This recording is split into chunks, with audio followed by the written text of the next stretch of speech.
Good morning students. तो हम कावेरी जो बुक है क्लास 9th इंग्लिश की नई NCERT के द्वारा आई है, उसके चैप्टर्स एंड पोएम्स में से हम गो थ्रू हो रहे हैं। और इस वीडियो में हम बात कर रहे हैं जो चैप्टर है टू मेलोडीज़। एक्ट है ये, इसमें एक एक्ट्स हैं, ये प्ले है एक, द टू मेलोडीज़। तो जो ये प्ले है द टू मेलोडीज़, इसका एक्ट 1 हमने डिस्कस कर लिया था प्रीवियसली, और पूरी प्लेलिस्ट का लिंक आपको इस वीडियो के डिस्क्रिप्शन में मिल जाएगा। इस वीडियो में, इस सेशन में हम डिस्कस करेंगे इसका एक्ट 2। एक्ट 1 का मैं आपको शॉर्ट में बता देता हूँ कि एक्ट 1 में 5 बच्चे हैं, चार बच्चे हैं। 4 हैं कि 5 हैं, कितने हैं? 2 3 4 हैं। हाँ, 4 बच्चे हैं और वो एक कॉन्सर्ट करना चाहते हैं। कॉन्सर्ट में खुद करना चाहते हैं, पता नहीं जाना चाहते हैं, आई थिंक खुद करना चाहते हैं, आगे कहानी में क्लियर होगा। तो 4 बच्चे हैं जो कॉन्सर्ट करना चाहते हैं और 3 लड़के हैं, एक लड़की है। लड़की के पिताजी भी एक म्यूज़िकल इंस्ट्रूमेंट प्ले करते हैं, वायोलिन, और लड़की जो है वो वायोलिन बजाना अभी सीख रही है। और लड़की ने अभी अपने पापा को बताया नहीं है कि वो वायलिन बजाना चाहती है वेस्टर्न ट्यून्स के ऊपर। पापा का ऐसा मानना है कि वेस्टर्न ट्यून्स नहीं बजानी चाहिए, भी सिर्फ जो भी इंडियन म्यूज़िकल प्लेयर्स हैं वो सिर्फ इंडियन क्लासिकल म्यूज़िक ही प्ले करें। तो अभी तक बताया नहीं है। बच्चे उसको हल्लाशेरी देते हैं कि आप अपने पापा को बता दो, ज़्यादा से ज़्यादा क्या हो जाएगा, थोड़ी सी डांट पड़ जाएगी तो कुछ नहीं होता, हम रोज़ खाते हैं, वगैरह वगैरह। अब आगे एक्ट 2 शुरू होता है। श्रुतिज पेरेंट्स आर, जो एक्ट 1 है वो एक कमरे में दर्शाया गया है, ठीक है, जहाँ पे बच्चे अपनी रिहर्सल कर रहे हैं। अब act 2, Shruti's parents are cleaning the table after dinner. लड़की ने कहा था ना एक्ट 1 में कि मैं डिनर के वक्त अपना पापा से बात करूंगी। तो श्रुति के पेरेंट्स टेबल साफ़ कर रहे हैं डिनर करने के बाद, उन्होंने डिनर कर लिया है। Going to and fro from the kitchen to the dining room. To and fro का मतलब होता है फॉरवर्ड एंड बैकवर्ड, कि अब क्योंकि डिनर के बाद टेबल साफ़ कर रहे हैं तो उसके पेरेंट्स कभी किचन में जाते हैं डाइनिंग रूम से, ठीक है, कभी किचन से डाइनिंग रूम में आते हैं। तो किचन से डाइनिंग रूम से किचन, ऐसे आगे पीछे टू एंड फ्रो वो जा रहे हैं, टेबल साफ़ कर रहे हैं। Shruti is still stuck on the last bite and seemingly lost in thoughts. और श्रुति अभी भी जो खाना है, खाने का आखिरी हिस्सा, लास्ट बाइट के ऊपर रुकी हुई है, पूरी तरह से फिनिश नहीं किया उसने कम्प्लीटली। और ऐसा लग रहा है, सीमिंगली यानी कि लगना, कि वो ख्यालों में खोई हुई है, क्योंकि उसने अपने पापा को बताना है। नाबिन जो उसके फादर हैं, Shruti staring at the dosa is not going to make it disappear. Shruti, अगर आप डोसा एक साउथ इंडियन डिश है, कि अगर आप डोसा को देखते रहोगे तो उससे वो गायब तो होने नहीं वाला, अपने आप तो खाना, उसको अपने आप तो खाया नहीं जाएगा वो खुद को। I am afraid you will have to eat it, तुमको ही उसको खाना पड़ेगा, खुद ब खुद तो वो फिनिश होगा नहीं। लीला कहते हैं, Shruti why are you lost in thought my dear child, मेरे प्यारे बच्चे तुम ख्यालों में क्यों खोई हुई हो। If you are trying to find the right words to tell your dad that I make much better dosa than him, I suggest you abandon the mission. Mummy उसको मजाक करती है कि बेटा, अगर तुम सही शब्द सोच रही हो अपने पापा को बताने के लिए कि मम्मा डोसा ज़्यादा अच्छा बनाते हैं पापा से, तो ये मिशन तुम छोड़ दो, तुम बता नहीं पाओगी। और ना ही doesn't have the strength to face the truth, और ना ही उस आपके पापा में इतनी हिम्मत है कि वो सच्चाई बर्दाश्त कर सके। ये मजाक कर रही है मम्मी। श्रुति कहती है, yes actually I was finding the right words to say something to you, कि हाँ मैं एक्चुअली कुछ सही शब्द सोच रही थी, आपको कुछ बताना था मैंने पापा को। But please promise to not to get too angry with me, पर आप पापा प्रॉमिस कीजिएगा कि आप मेरे से ज़्यादा गुस्सा नहीं होगे। ये डोसा पड़ा है। ये है श्रुति, ये है उसके पापा।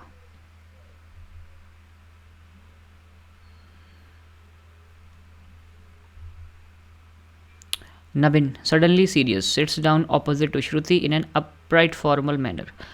सडनली सीरियस होके नबीन जो है वो श्रुति के ऑपोजिट यानी उसके फ्रंट में बैठ जाते हैं फॉर्मल मैनर में यानी कि अपना एकदम अलर्ट पोस्चर में बैठ जाते हैं वो। No promise child but speak up, कोई वादा नहीं करूँगा बच्चे लेकिन तुम बोलो। श्रुति, पापा actually there is a concert next week I. Shruti कहते हैं कि पापा एक्चुअली अगले हफ्ते ना एक कॉन्सर्ट है, वो भी रुक रुक के बोल ही रही थी। नबिन जी ने लेकिन कामली बट फर्मली, लेकिन उन्होंने बहुत ही क्लियरली कह दिया। अभी उसकी बात पूरी भी नहीं हुई थी श्रुति की, नबिन जी ने उसको टोका और कहा no is the answer, no है इसका उत्तर। यू नो माई रूल, तुम्हें मेरा रूल पता है क्या है? 1 परफॉर्मेंस इन एवरी 6 मंथ्स, 6 महीने में सिर्फ 1 परफॉर्मेंस होगी। मोर देन दैट, अगर उससे ज़्यादा हुई, फेमिलियरिटी ब्रीड्स कंटेम्प्ट। कंटेम्प्ट का मतलब क्या होता है? A strong feeling of dislike and disrespect, किसी की इज्जत ना करना या किसी को नापसंद करना। फेमिलियरिटी ब्रीड्स कंटेम्प्ट एक मुहावरा है कि ईडियम है इंग्लिश का। आइए मैं आपको इसका मतलब बताता हूँ। फेमिलियरिटी ब्रीड्स कंटेम्प्ट, इसको मैं आपको हिंदी में बताता हूँ।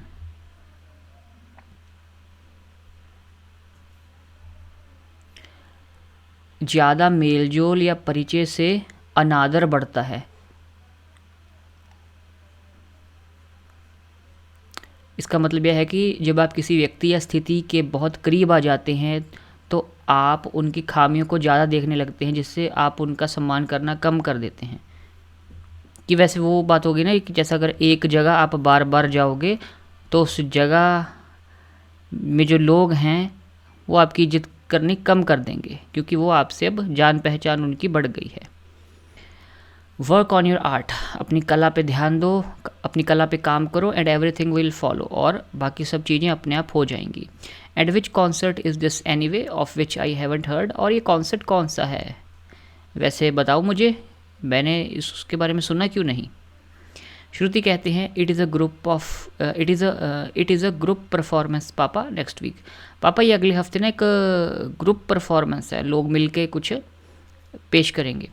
नबिन कहते हैं and this is what you have judged best for your self, और तुमने अपनी काबिलियत के अनुसार इसको बेस्ट माना है ये ग्रुप परफॉर्मेंस, क्या तुम्हारे लायक है कि तुम इसमें पार्टिसिपेट करके अपनी कला दिखाओ? ठीक है, क्या ये ग्रुप परफॉर्मेंस इवेंट तुम्हारे लायक है? To drown your individual style in the hubbub of an orchestra is hardly a wise choice. Hubbub का मतलब क्या होता है? ऊंचा शोर, लाउड नॉइज़। कहते हैं कि ऐसे ऑर्केस्ट्रा के शोर में अपनी एक कला का, अपना आर्ट, अपना स्टाइल को ऐसे आप डुबो दोगे, क्या ये एक अक्लमंदी की चॉइस हो गई श्रुति?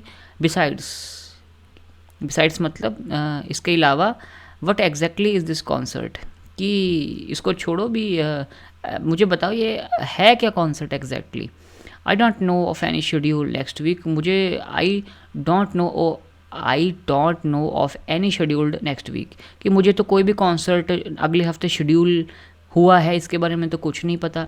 श्रुति टिमिडली, पापा it's an Indo western fusion concert. Timidly का मतलब क्या होता है?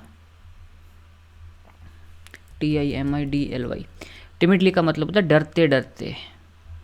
डरते डरते श्रुति कहते हैं कि पापा ये ना एक इंडो वेस्टर्न फ्यूजन कॉन्सर्ट है, कि इंडिया म्यूज़िक और वेस्टर्न म्यूज़िक को मिला के फ्यूज़ करके मिक्स करके एक कॉन्सर्ट है। रूम में शांति, घर में शांति। नबिन गेटिंग अप, वो उठते हैं, जहाँ पे बैठे थे ना चेयर पे अपने डाइनिंग टेबल पे, वो उठ जाते हैं Nabin. I never thought any of my students let alone my own child would lose their sense of musicality to such an extent. Nabin कहते हैं श्रुति के पापा कि मैंने कभी नहीं सोचा था कि मेरे विद्यार्थियों में से एक, और वो भी मेरे खुद का बच्चा, अपनी जो म्यूजिकलिटी की, म्यूज़िक की कला है, उसकी सेंस वो खो देगा इतनी हद तक।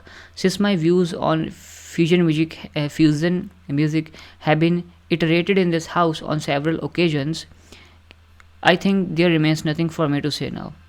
वो कहते हैं कि अब क्योंकि फ्यूजन म्यूज़िक पे जो मेरे विचार हैं वो इतनी बार मैंने रिपीट किए हैं इस घर में, ठीक है, सबको पता है, मैंने बार बार बोला है फ्यूजन म्यूज़िक के बारे में, मुझे वो पसंद नहीं है, ठीक है, बार बार मैंने कहा है। तो मुझे नहीं लगता कि, मैं नहीं सोचता कि अब मुझे और कुछ कहने की ज़रूरत है। इटरेटेड का मतलब होता है रिपीटेड, ठीक है, दोबारा कहा या पेश किया। श्रुति कहते हैं प्लीज़ पापा I request you to consider. Please पापा मैं आपसे विनती करती हूँ कि आप इसके बारे में एक बार ध्यान से सोचिए, इसको कंसीडर कीजिए। Just attend the practice only once and then you can decide. हमारी रिहर्सल को एक बार आप सिर्फ एक बार रिहर्सल में आइए, फिर आप डिसाइड कीजिएगा। नवीन कहते हैं with a slight mocking tone. Mocking tone यानी कि मजाक वाले टोन में, मजाक उड़ाते हुए। Sure there will be a practice for फू music when making noise starts needing practice. मजाक करते हुए नवीन अपनी बेटी को कहते हैं हाँ एक प्रैक्टिस होगी फू म्यूज़िक के बारे में, फ्यू म्यूज़िक की ऐसा कब से ज़रूरत पड़ गई कि शोर शराबे की प्रैक्टिस करनी पड़े। तो जो इंडो वेस्टर्न फ्यूजन म्यूज़िक है उसको नवीन जी अपनी नज़र में एक शोर कहते हैं, उसको म्यूज़िक आर्ट फॉर्म नहीं कहते, उसको बस शोर कहते हैं, नॉइज़ है ये Indo western fusion music. Naveen gets up with the start and leaves. और अचानक उठ के वो खड़े होते हैं और वहाँ से चले जाते हैं। श्रुति लुक्स एट हर मॉम। श्रुति बेचारी अपनी मम्मा को देखती है। लीला यानी कि श्रुति की मम्मा कहते हैं Shruti why did you have to get yourself into this without your father's knowledge in the first place. कि श्रुति तुम खुद को इस मसले में, इस कॉन्सर्ट में, इस मसले में क्यों तुमने डाल दिया खुद को, अपने पापा की परमिशन लिए, ठीक है, अपने पापा को बिना बताए पहले प्लेस में क्यों तुम ये कॉन्सर्ट में अपना नाम दे आई। श्रुति कहते हैं आई नो, मुझे पता है, I should have asked him, कि मुझे उनसे पूछना चाहिए था। If he doesn't let me participate, और अगर ये मुझे पार्टिसिपेट करने ना दें, our group won't be able to perform, और हमारा ग्रुप जो है वो अपनी परफॉर्मेंस नहीं दे पाएगा।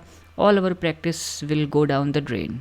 ड्रेन मतलब नाले में, हमारी सारी जो प्रैक्टिस है वो वेस्ट हो जाएगी, इसका मतलब ये है। गो डाउन द ड्रेन का मतलब होता है वेस्ट हो जाना। लीला कहते हैं ओह ऑफ कोर्स प्रैक्टिस, और should I call it practice classes. Mummy भी मजाक करती हैं उसको कि हाँ प्रैक्टिस, हाँ प्रैक्टिस क्लासेस। श्रुति कहते हैं sorry mummy, want hide from you again, I promise. कि मुझे माफ़ कर दीजिए मम्मा, मैं आपसे छुपाऊंगी नहीं, मैं प्रॉमिस करती हूँ। लीला कहते हैं you better not, now you should go to sleep, hurry up now, it's too late already. उसके मम्मा कहते हैं कि यू बेटर नॉट, कि सही होगा अगर तुम नाम मुझसे छिपाओ, अब तुम सोने चले जाओ, जल्दी करो, पहले ही बहुत लेट हो चुका है। ये था आपका एक्ट 2।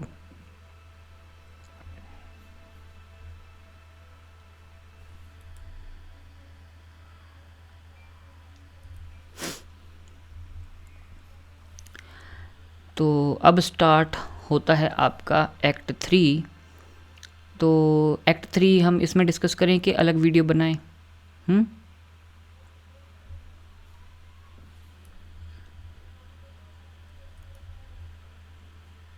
चलो फाइनल एक्ट 3 है जो उसके लिए हम कोई अलग सेशन ले लेंगे, ठीक है, इसको हम यहीं स्टॉप करते हैं।